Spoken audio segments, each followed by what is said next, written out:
ईश्वर को सर्वव्यापी, न्यायकारी मानकर उनके अनुशासन को अपने जीवन में उतारेंगे। बोलिए प्रभु श्री राम की। आज इसकी व्याख्या करनी है। आपने इस लाइन को समझ पाया कि हम ईश्वर को सर्वव्यापी मानेंगे। क्या मानेंगे? सर्वव्यापी। सर्वव्यापी मतलब क्या हुआ कि हर जगह, हर जगह।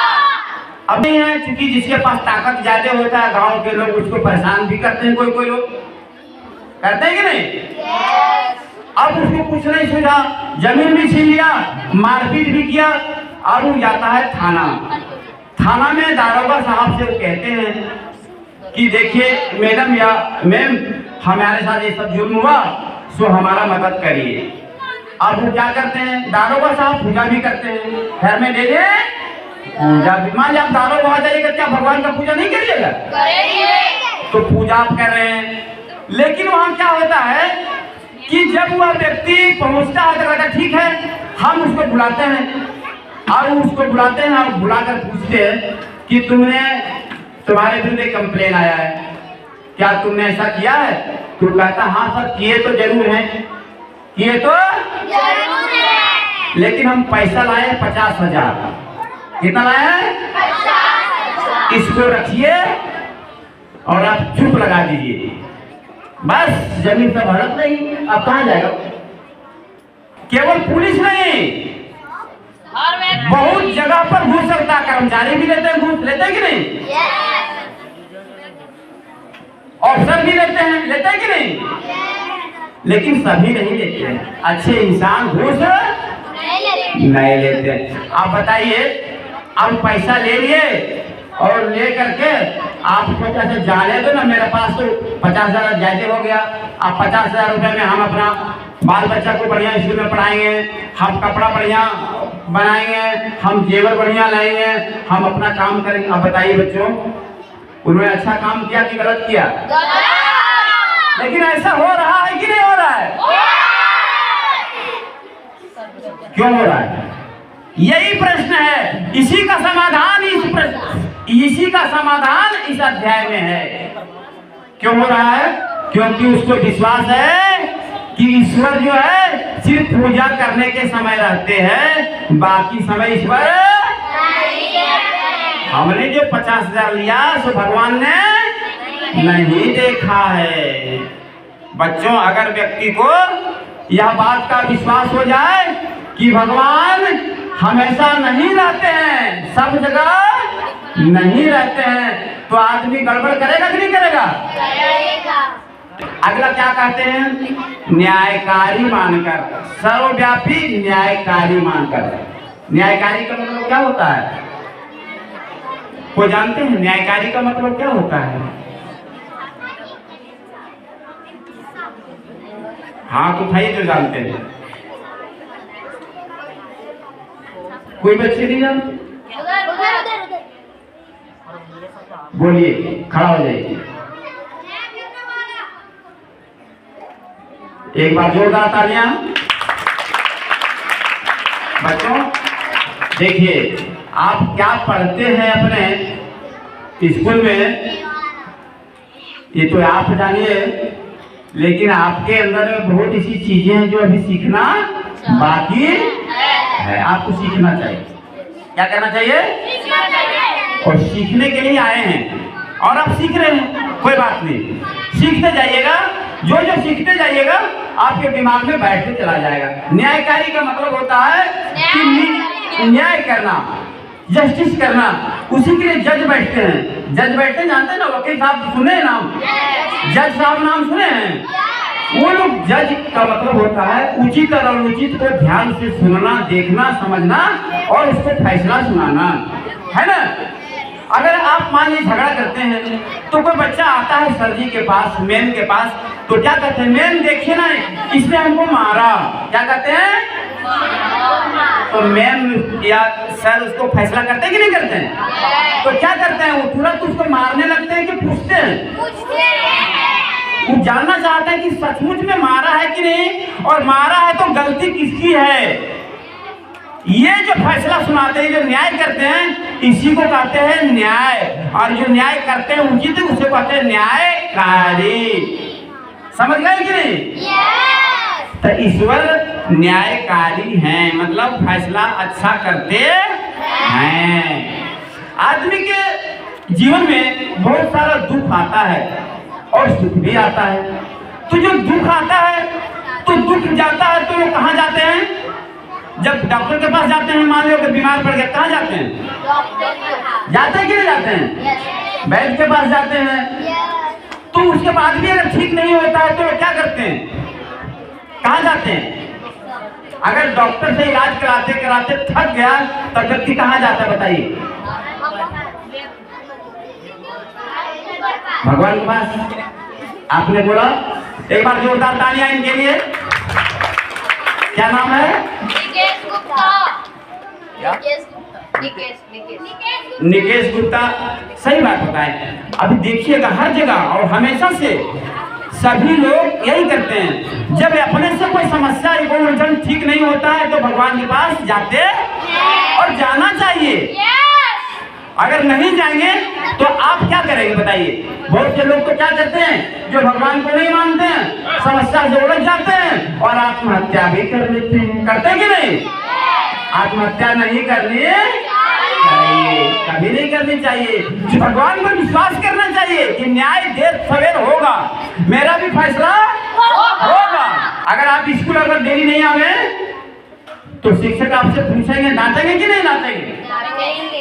अगर कपड़ा आप गंदा पहन करके आएंगे, ड्रेस में नहीं आएंगे, तो यहाँ का अनुशासन है, अनुशासन के अनुकूल आपको दंड मिलेगा कि नहीं मिलेगा? तो आपको जब कहा गया है कि सफेद ड्रेस में आइए, अनुशासन है यहाँ का, तो सभी बच्चे सफेद ड्रेस में आए कि नहीं? कोई दूसरा कलर पहने? क्यों? क्योंकि आदि अनुशासन है। उसी तरह से ईश्वर का कुछ अनुशासन है, उस अनुशासन का पालन करना चाहिए। अब ईश्वर का अनुशासन क्या है? अनुशासन क्या है? नीति पर चलना, नीति अनीति, अच्छा बुरा, होता है कि नहीं? कहने का मतलब क्या समझे आपने? इसे हम ईश्वर को सर्वव्यापी न्यायकारी मानकर उनके अनुशासन को अपने जीवन में उतारेंगे। मतलब हमसे अपना व्यवहार में भी उतारेंगे, हम वैसा करेंगे। तब प्रेम से बोलिए परम पूज्य गुरुदेव की। स्कूल में शिक्षक आते हैं पढ़ाने के लिए, यहाँ पढ़ाने के लिए आते हैं, पढ़ाते कि नहीं? आप सरकारी स्कूल जाइए ज्यादा करके, वहाँ बच्चों को एडमिशन क्यों नहीं करवाते हैं? पढ़ाई अच्छी नहीं होती। क्यों? वेतन नहीं मिलता है क्या? वेतन कम मिलता है कि ज्यादा वहाँ के टीचर को? ज्यादा। तो पढ़ाई क्यों नहीं करते हैं?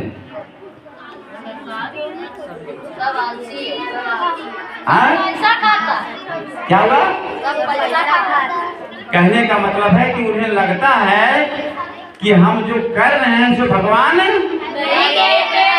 हम केवल पैसा लेंगे और आएंगे जाएंगे और जितना पढ़ाएंगे पढ़ाएंगे। लेकिन वहां पर तो गार्जियन सिर्फ पैसा दिखता नहीं।